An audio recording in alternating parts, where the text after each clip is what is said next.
Okay. I'm going to go do a little, I'll start off with some slides and to overview of the different state acts that have been passed. And there will probably be more in the future from different states once they see what they're doing in Florida, Maryland, and California. And I'm going to talk about the SOAR Act and how it got incorporated it is now incorporated part of it into the Reauthorization Act of the FAA. We'll talk about that. I'm just going to overview it first, go through a couple of examples of how to mitigate it, and then we'll go in detail. I'll go back to the slides. So first up, Florida. The really interesting thing about this is the most restrictive one I've seen so far, and it just recently passed. And it pretty much prohibits anything that's not government from launching balloons. Private industry, schools are completely out of the picture. They've only, unless your balloon is pursuant to a government contract for scientific or meteorological purposes or on the behalf of a government agency. Now we'll talk about that in a minute when we come back to it. So that's the most restrictive one I've seen so far. And I want to thank Hank Riley, N1 LTV, for his assistance in trying to find all these bills and posting them to the GPSL files folder. There's a files folder on GPSL on the groups.io. So if you go to groups.io and check out GPSL, you'll find the files, and these are all listed in those files. The best bill is the Maryland bill, and an amateur radio operator got involved with the legislature, and if you'll notice, number 4, exempt under this law is a balloon that is attached to a radio tracking device and released by a person who holds an amateur radio operator license issued by the FCC. That is what we want to see in any state that passes a law like this. This should be the template for future state laws, and hopefully a retroactive thing that we can incorporate in Florida. Because what this is, it's a anti-litter kind of thing is while they're approaching this, in Florida in particular. If you violate this law and somebody complains, you could get hit with a litter fine of about $250. But it also makes it almost impossible to launch from schools or colleges, because the school and college are not going to allow you to come in and launch a balloon. So it's very detrimental in that regard. California, and these are all laws that have passed, they are trying to restrict electrically conductive balloons, the Mylar foil balloons. And they're doing this because of the forest fire potential, because there have been some fires that started from foil party balloons hitting power lines. And so they're hitting the manufacturers of these balloons and making them put warning labels on them and make sure that no one launches anything with conductive ribbon, which could also be an HAB antenna. So that's one to be looked at carefully to make sure they don't get even more restrictive. So far it has passed, but they haven't phased it in to implement it. Now, as a knee-jerk reaction to the balloon, the China balloon that came over and all the mess. You know, that China balloon had been over the United States several times over several years, and this was the first time they noticed it. They turned off the filters of their radar, so now they're seeing party balloons and anything that was released, and they started seeing our Pico balloons and said, what's this? So the initial proposal by Senators Ted Budd out of North Carolina and Mark Kelly, the astronaut, former astronaut from Arizona, required an ADS-B transponder on all balloon flights over 10,000 feet. And as you know, now US, you're going to be flying ADS-B. We typically do. Yeah. Now, an ADS-B transponder, the smallest one I could find was 23 grams, but then you have to add the antenna and the battery and the enclosure, so now you're up to, how heavy is your payload? I don't recall, Jim, do you remember the weight that we put in on the payload plan for the ADS-B? Yeah, one is 515 grams, the other is 575 grams. Yeah, plus you have to apply for it and get a tail number from the FCC, I'm sorry, from the FAA. So it has to be licensed just like an aircraft. And we have got 3 licenses for EOSS, 2 of which are active and assigned to physical ADS-B units. And how long of an extensive process is that? Took over a year just to get the tail numbers, right? Yeah, yes, it did. Yes. I'm the one who. Yeah, got it. Russ. And Wow. It's not, they don't call you and ask you, but it just takes a long time. Is there a cost involved in applying for it? I think 3 of them, and Marty would know. Was it $30? It was, $10 a piece? yeah, it was a nominal Okay. amount of money. It wasn't burdensome, but you have to go through the paperwork process. You have to pick out the call signs. You have to search for the tail numbers that are available, which we did. We then applied for them, sent in the forms, and then you wait. So there is a process that takes well over a year in order to complete just to be able to put the ADS-B up. You may not be done yet because some states will put personal property tax against your airplane. We are a 501c3, so I think we're exempt from that. But Chris, I was did just you? going to say, when you mentioned the cost of the ADS-B beacon, That was my next question. The cost of the ADS-B unit itself is well in excess of $1,000.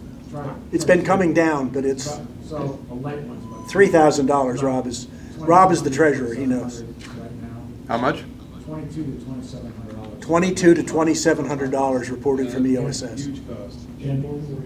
Now, Bill, I don't see that bill, so to speak, saying ADS-B. It's It saying- originally did, Okay, but what we did is, I tried to call Senator Kelly's office. I'm not a constituent, and the way our representatives and our congressmen and senators in this country work is they don't represent everybody. So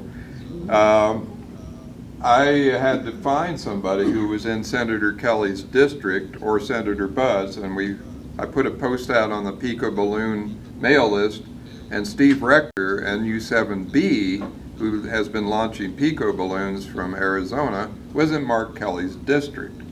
And he called and he got a response. So he arranged a Zoom meeting with the aide, Senator Kelly's aide, who was working on this SOAR Act directly. He was the responsible aide. And we had a long, probably a 30 to 40 minute chat with him. And he was very receptive. And I said, look, I know Senator Kelly, former astronaut, is very big on promoting STEM education. This is going to kill all kinds of STEM education, both latex balloons, and it would completely eliminate Pico balloons because we got to stay under about 15 grams, and these things, well, 500 grams is a little over that. So also, they are making a rules committee to propose new balloon rules to the FAA. There was nothing about educational ham radio or private non-government entities. So we suggested that they remove the ADS-B and replace it with any form of transmission, which we already do, that gives the altitude and position. So, and also, we wanted to be on the committee one of the committee members representing non-governmental and educational ballooning. And the SOAR Act, the FAA Reauthorization Act. Now, the SOAR Act has pretty much been run around by this act. So the SOAR Act is probably not going to go any further.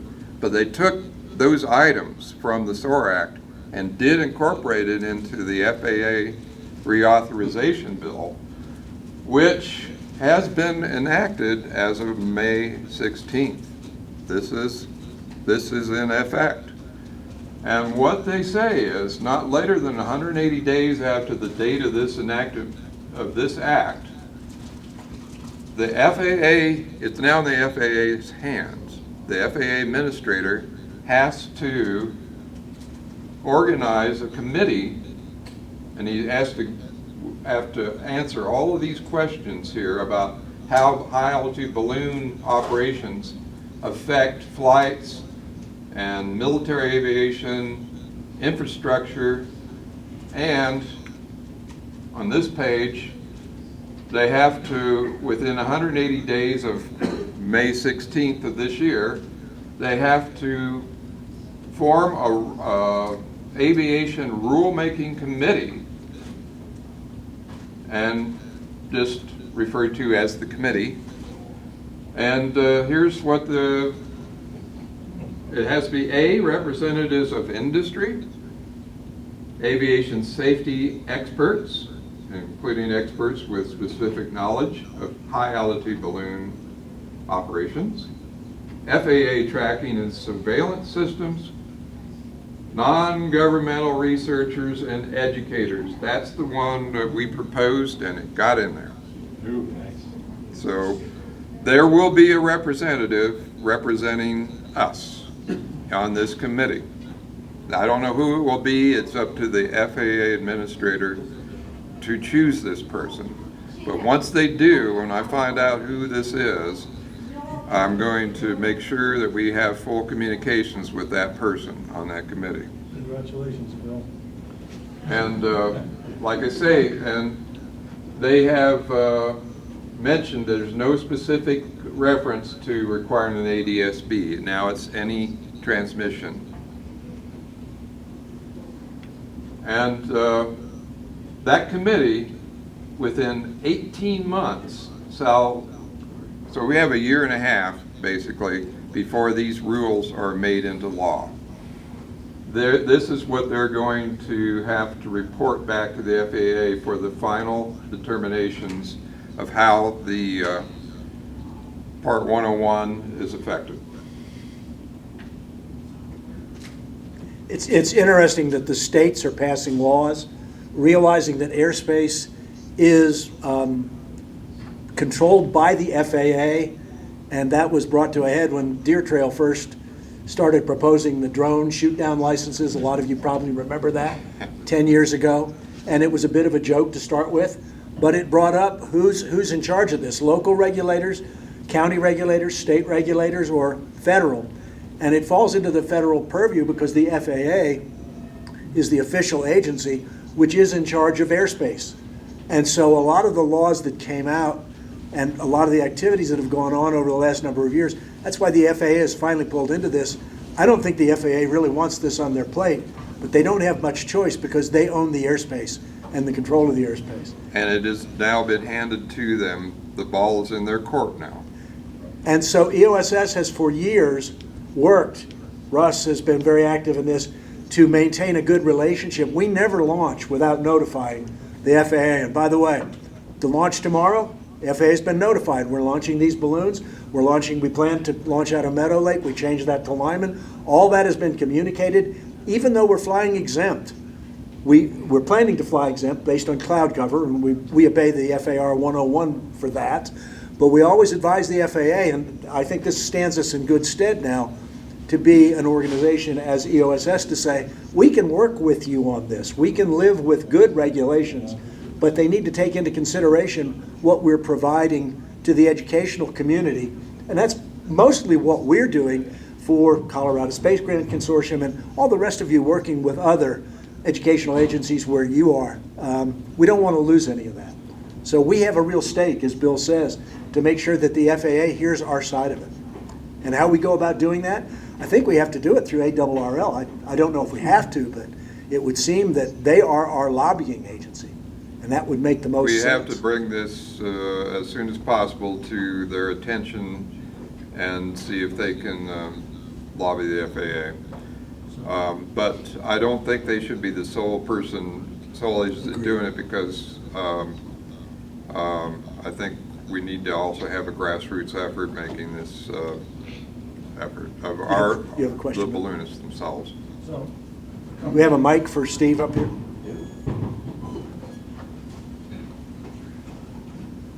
Steve from EOSS has got a comment.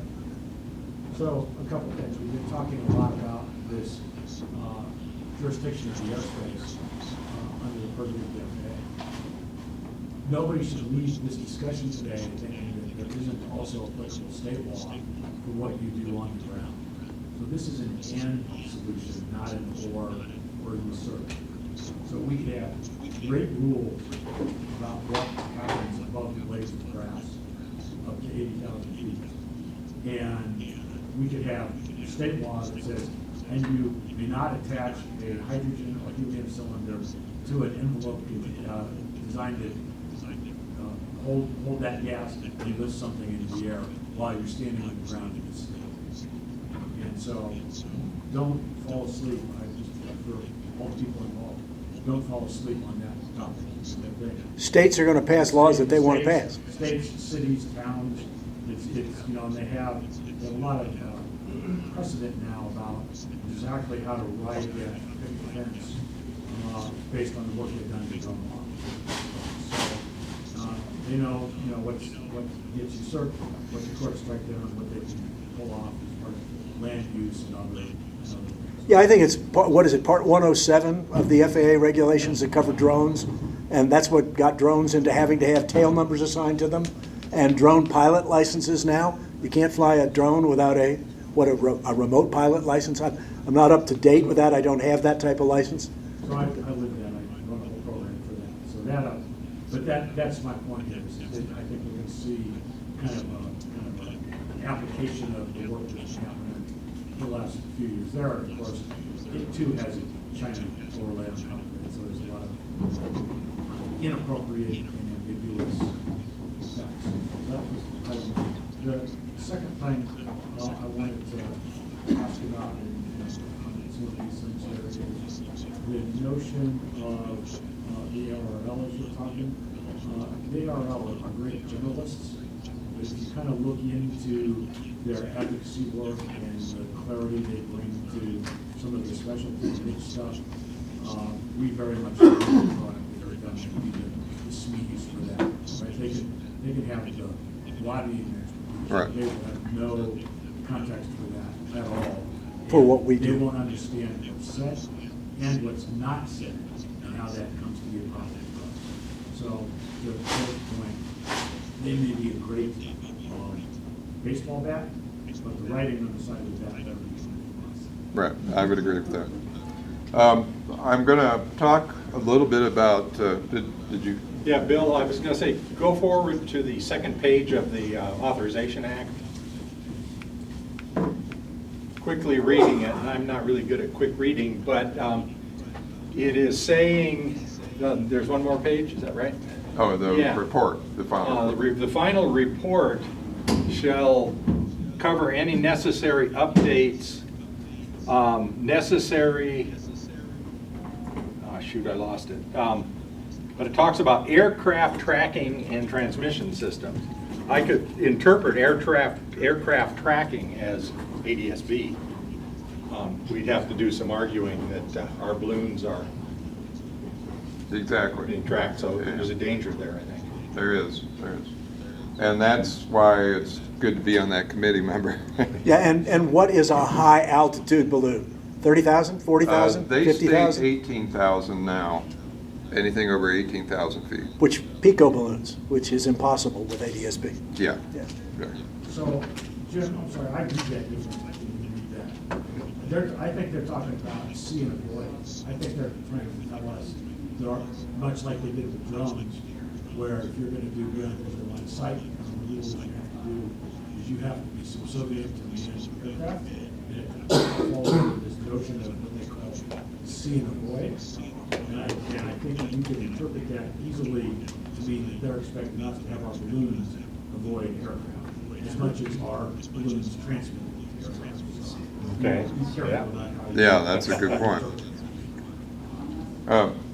Okay, I've got a few comments about how we can use government agencies that use our balloon data to counteract some of these. And first of all, let's start with Florida. There is one workaround. Now, note that it says balloons released by a person on behalf of a governmental agency.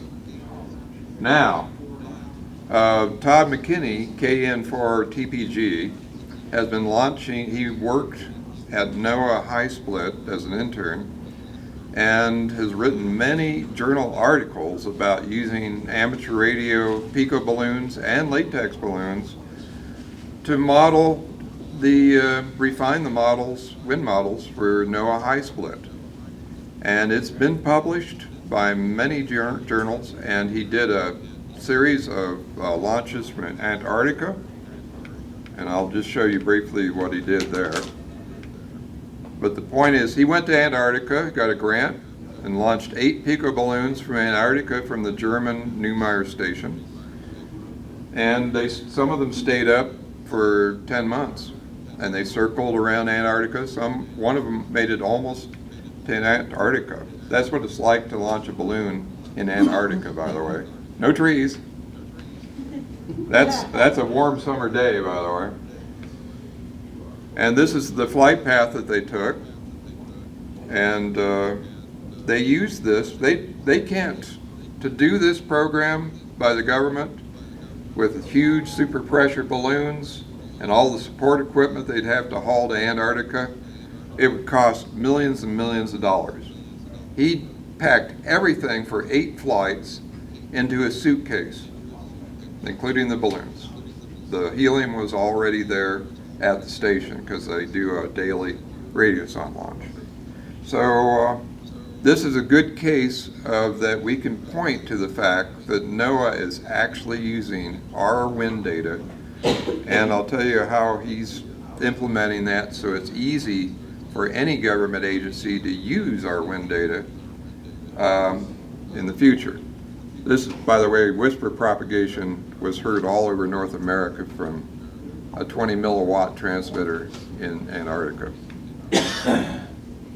Todd, KN4TPG, has formed the Pico Balloon Archive, and this is archiving all the wind data, position data from all the Pico balloons he can find that are out there, and he's automated it.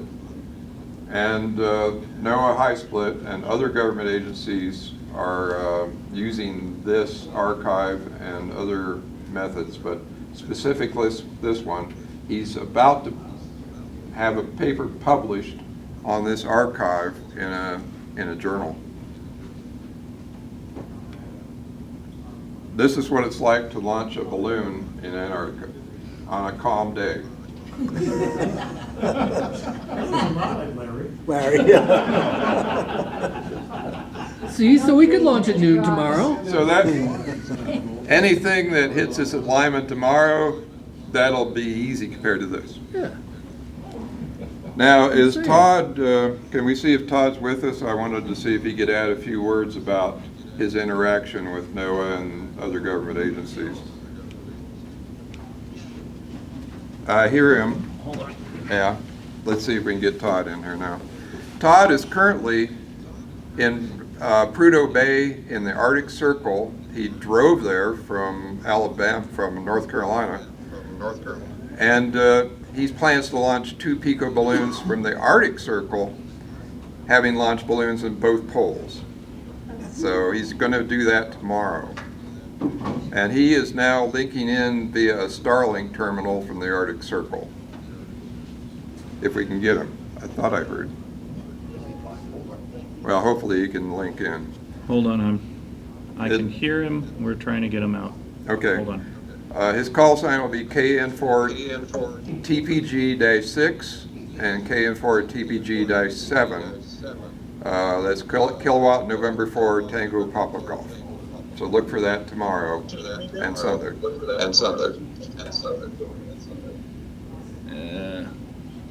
Can you hear me, Bill? I can hear you, but I'm not sure if everybody else can. But we can hold the microphone up to it, maybe. No, hold on. We'll try and be more high-tech about it.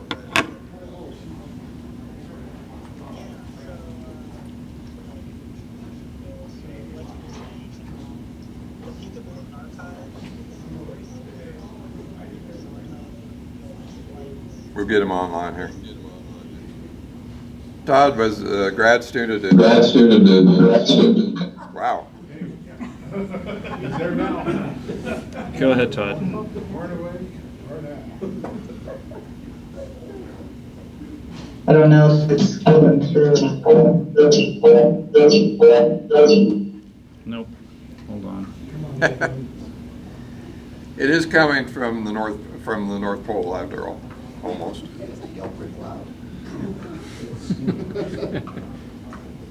I think he said he was in Prudhoe Bay. Bipolar, he should be able to yell out. Somebody can hear me, just, yeah.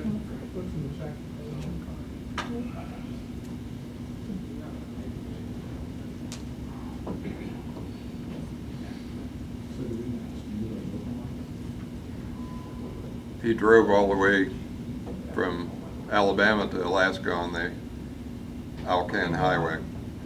You want me to just mute all the mics in the room and let him talk for a minute? Yeah. Oh, that's good. Okay, we're all muted. If he wants to go ahead. All right. I'm going to bring him on.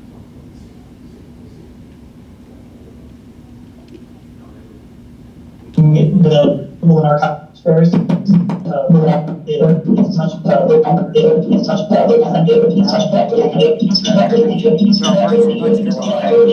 off. That's all the mics off? Yeah. Mine's off. I thought it sounded perfect. Hang on. Hey, we could hold. Ah, Try again. try it again. Somebody had their mic on the stream in here. All right. Now we can't tell them because our mics are off. One problem at a time. How about now? Beautiful. Yes. Commence monologue. Okay, so hopefully everyone can hear me. Great, I see the chat. Somebody's saying, yes, we can hear him, so I'm going to take that as a good sign. So the Pika Balloon Archive, it's set up so essentially, there's a lot of Pika balloons flying around. Some are sending kind of basically, sometimes their GPS resolution's not that good. So basically I've gone through and I picked out some good flights that yield some good data, and that's all on the Pika Balloon Archive.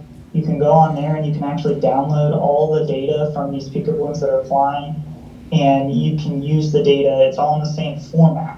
So I know some Pika balloons have different formats. This archive gets everything into the same data format. So you can view the live flights, you can download like a text file, and you can see all the data in the archive that's been captured over the last 3 years or 4 years or so. So it's all archived right there. And as Bill was saying, we're about to publish a paper in this AMS journal called JTech. This basically is a method for meteorologists and other government agencies to download the data and use it as not only a tool for research, but also an operational tool. So essentially the data is updated every hour in the archive. So basically all you can do is download the data and you can actually use it for like weather prediction models if you want to, because it's constantly being updated. So the paper, again, like Bill said, we're working with NOAA High Split. So Alice Crawford is on the paper. She works over there. She's a great mentor of mine, and we're still openly collaborating. So that archive itself has a connection to NOAA. So if you're launching a Pika balloon, like that is a connection to a governmental agency, because scientists and meteorologists are probably going to be using that data. So It's a live website, open source. Everything can be, anyone can access it. So I think it's a really great tool for both hobbyists and for professional like government research people. So that's a really great connection to have as far as the Peekaboo side. And yeah, so definitely check it out. That archive is all automated, like Bill said. It's on Amazon Web Servers. So all I basically do is I go into a sheet and I add a call sign, and it will download all the data every hour. So if anyone has any upcoming Peekaboo launches and you want that on the archive, I always put Bill Sky Trackers on the archive whenever those are launched. But if you have something else, just shoot me an email. The email is on the website, and I can get it added. I check SoundHub like once every 4 days, so even if I see a good Peekaboo that's sending pretty good data, I add it on the archive automatically. So yeah, that's mostly it. And I like I said, I really like that connection that I kind of formed with the NOAA people, because it's a good thing to have. And honestly, Peekaboo are a great resource. Like Bill said, they're cheap compared to the $1 million NASA balloon launches, and they honestly, a lot of these balloons stay up longer than those super pressure balloons that NASA launches because they're so huge and they face limitations. These things just fly, they just go. So that's really it. If you want me to add anything else, Bill, just let me know. Ask him if he's going to launch. Need a mic on. Hold on. Hey, Doug. Right, you can chat with him. I'm going to go back and forth here. Okay. Okay. Go ahead, Bill. All right, let me turn the mic on. And then when you're done, turn it off. Okay. Todd, are you let everybody know where you are now, and are you going to launch a whisper balloon this weekend from the Arctic Circle? Yeah, so right now I'm around 20 minutes from Curta Bay. I stayed there last night. If you don't know where that is, that's on the very, it's not the very north tip of Alaska, but it's right to the east of it.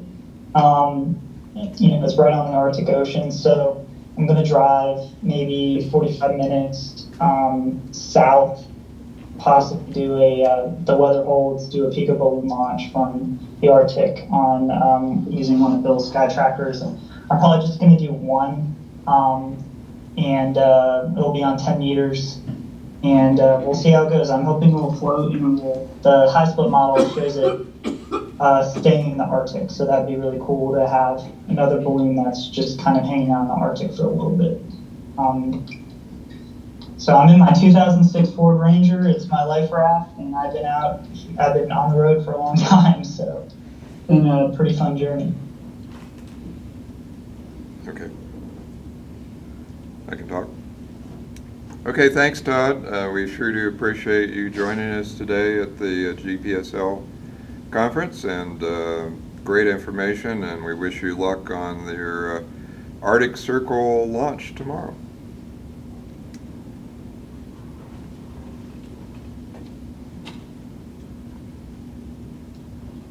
I'm sure he said thank you. Yeah, He okay. says, thank you, Bill. He's going to go ahead and sign off now. Okay. So I can go back live again? Yep.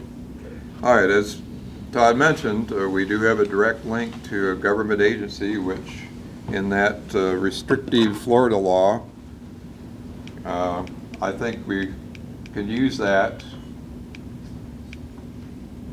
as a as good qualification for launch criteria.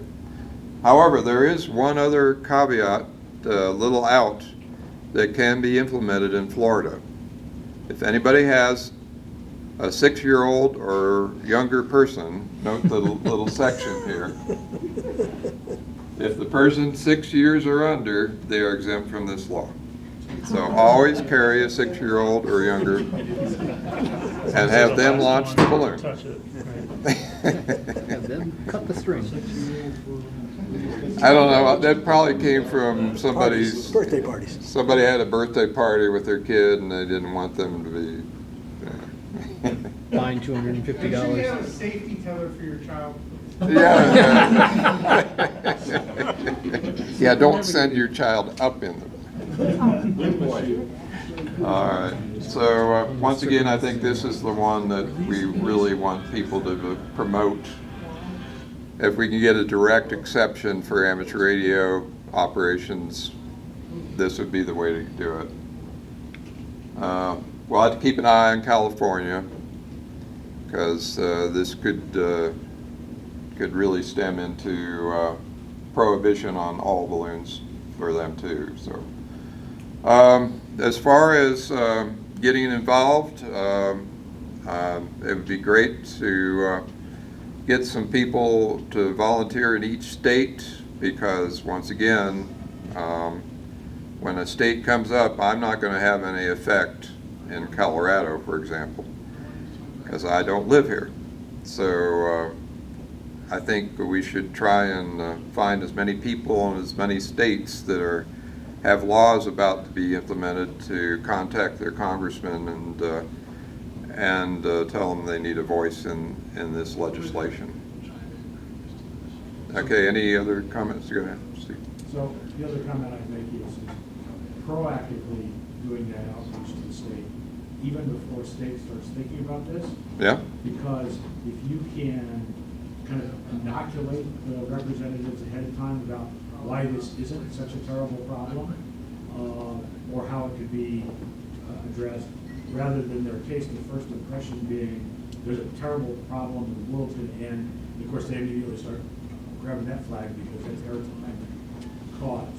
So I think there's a lot to be said about being proactive and being the first voice they hear about, hey, you may be thinking about this, here's the facts of this, don't try to, we would be much better served by doing that than not fighting back from, they're already starting to think about it. Yeah.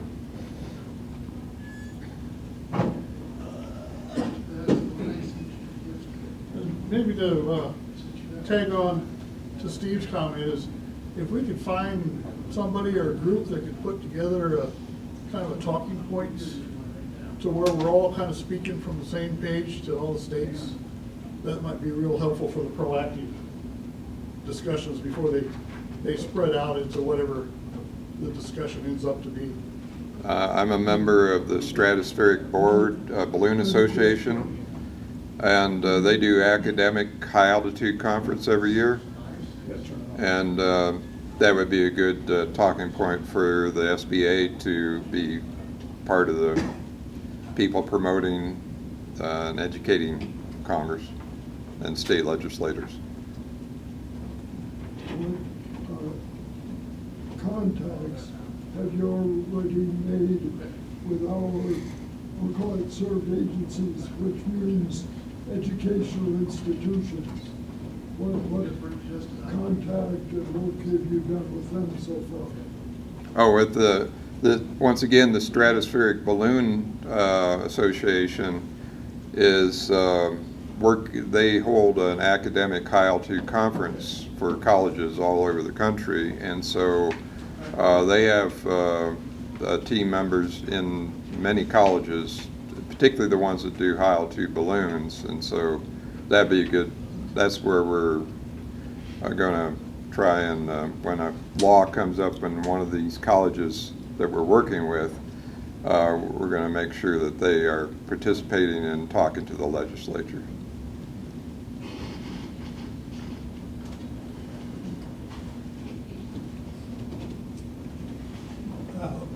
My concern would be with liability, like the California law. A $100 ticket for launching a balloon is nothing, but if they charge you with starting a fire in the power grid with your antenna, where are you at then? Got a question in back if you're from Ben also. Yeah.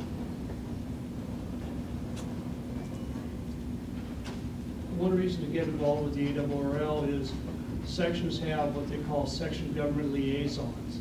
Now, these folks are the ones that are tasked to watch state laws for things happening.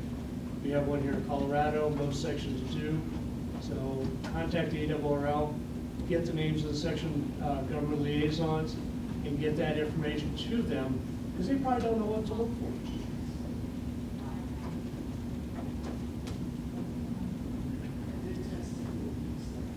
Ann Trudeau. I'm a precinct leader in a caucus state, and I can see what I can contribute as getting information. We got the candidates, we've gone through the whole process, and November is taking care of the candidates. But then we start next year all over again with all kinds of parties.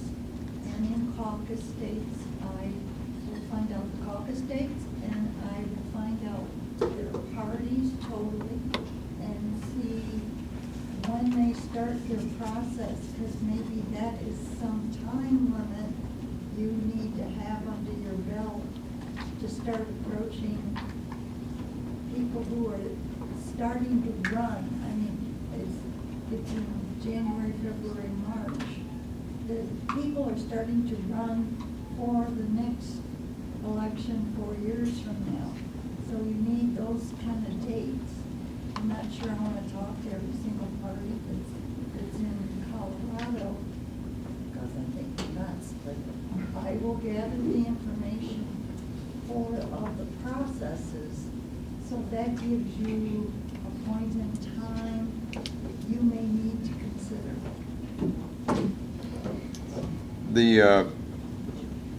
Just a brief comment. How would you recommend we go about getting people in Florida to send a letter to their congressman about this Florida bill that is very restrictive? Any suggestions on that? Name comes to mind, Rick Palm, who is very big in the ARRL. He does a lot of publications and edits, stuff like that. That's one place to start, but definitely contact the ARRL headquarters. They'll get you the names of the people in the various states of Utah. That'd be fantastic.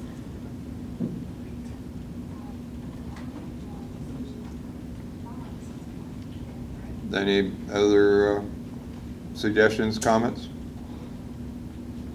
Nope, I'm good. John?